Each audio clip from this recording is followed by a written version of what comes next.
Bir avlu gördüm düşümde, taşları soğuk, kapısı eğri.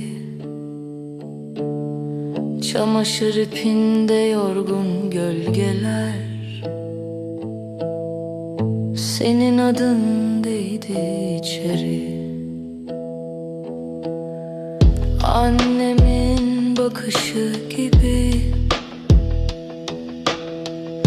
hem sitemli hem de sıcak. Dudaklarımda yarım dua, kalbimde kırık bir ocak.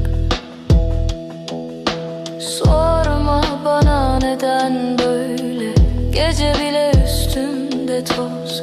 Bir kere baktın ya yüzüme, İçimde kaldı o söz. Masum masum, beni böyle bırakma. Masum masum, kalbim zaten yasta. Masum masum, adın düşer içime. Masum masum, gece dolar sesime.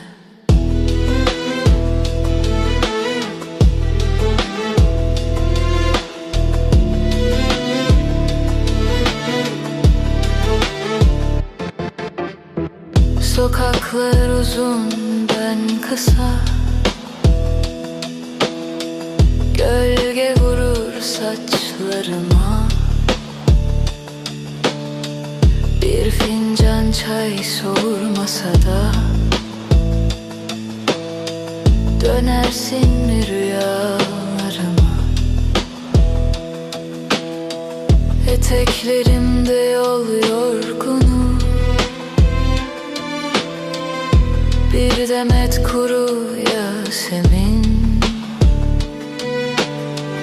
Ben seni içimde sakladım. Bilemedin mi sevdiğim?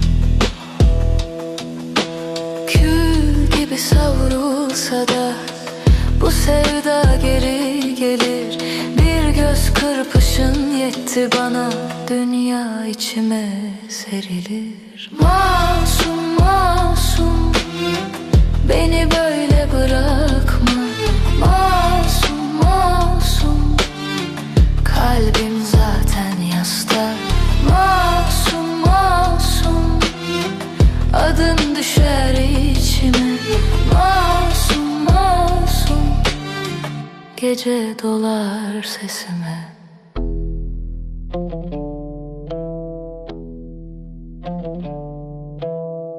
Bir an dur, yüzüme bak. Bu yangın benim adım.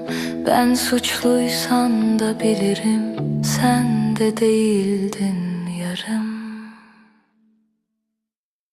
Masum masum, beni böyle bırakma.